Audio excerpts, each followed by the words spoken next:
Baik, selamat siang Bapak dosen dan juga teman-teman. Perkenalkan kami dari kelompok 12.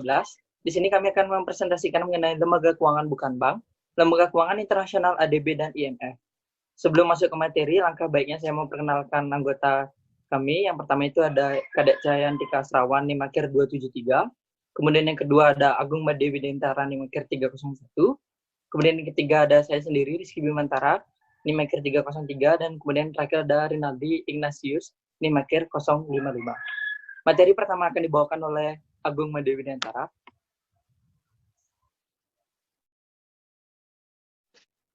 Baiklah, saya akan mempresentasikan ASEAN Development Bank atau ADB. ASEAN Development Bank adalah sebuah bank internasional yang berkantor pusat di Filipina yang membantu pertumbuhan sosial dan pertumbuhan ekonomi di Asia dengan cara memberikan pinjaman kepada negara-negara membutuhkan. ASEAN Development didirikan di Filipina pada tanggal 19 Desember 1966 di Manila. Piagam pendirinya ditandatangani oleh perwakilan 31 negara. Next.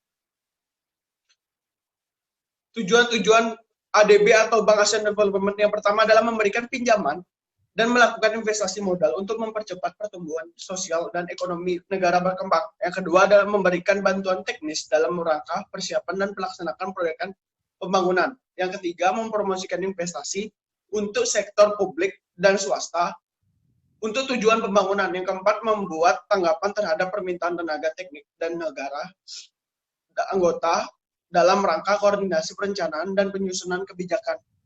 Selanjutnya ada next, peran ADB atau Bank ASEAN, Bank Pembangunan Dunia, khususnya bagian Asia, memberikan pinjaman fasilitas kegiatan penyaluran dana ADB terbagi dalam dua kategori, yaitu pertama pemberian fasilitas pinjaman yang bisa dilaksanakan dan pemberian fasilitas khusus. Sumber dana dari kegiatan pemberian pinjaman itu umumnya dilaksanakan berasal dari sumber dana pinjaman yang diperoleh dari pihak luar atau dari modal sendiri yang ditujukan untuk menutupi kebutuhan negara anggota dalam melaksanakan proyek-proyek tertentu sesuai dengan jenis mata uang yang diperlukan. Kemudian dalam memberikan pinjaman dilaksanakan oleh ABD dengan cara-cara, yaitu yang pertama dengan memberikan pinjaman sebagai dalam mata uang lokal dan sebagai dalam mata uang asing. Dalam mata uang agar membutuhkan biaya proyek-proyek yang bersangkutan bisa terpenuhi. Yang kedua, dengan memberikan fasilitas untuk membiayai pengeluaran lokal suatu proyek yang dapat dilakukan dengan cara menyediakan mata uang lokal tanpa harus menjual cadangan emas atau devisa negara bersangkutan. Kemudian materi selanjutnya yaitu pengertian dan peran IMF akan dipresentasikan oleh teman saya, Kadek Rizky Bimantara. Terima kasih. Baik, selanjutnya ada pengertian dan peran dari IMF atau bisa dibilang International Monetary Fund, yang dimana IMF adalah organisasi internasional yang bertanggung jawab di dalam mengatur sistem finansial global dan menyediakan pinjaman kepada negara anggotanya untuk membantu masalah-masalah keseimbangan neraca keuangan masing-masing negara. Peran IMF ini adalah harus mendorong stabilitas finansial negara, arus modal yang stabil antar negara, dan pemulihan yang cepat dari masalah keuangan. Dengan ini bahwa IMF memiliki peran sentral dalam menetapkan tujuan untuk mencegah krisis finansial dan dalam mengatur ketika krisis akhirnya terjadi. Kemudian salah satu misi dari IMF ini adalah membantu negara-negara yang mengalami kesulitan ekonomi yang serius, dan sebagai imbalannya negara tersebut harus melakukan kebijakan-kebijakan tertentu, misalnya privatisasi badan usaha milik negara. Kemudian tujuan dari IMF atau International Monetary Fund ini yang pertama itu untuk memajukan kesejahteraan moneter internasional dengan jalan mendirikan lembaga. Kemudian yang kedua ada untuk memperluas perdagangan dan investasi dunia.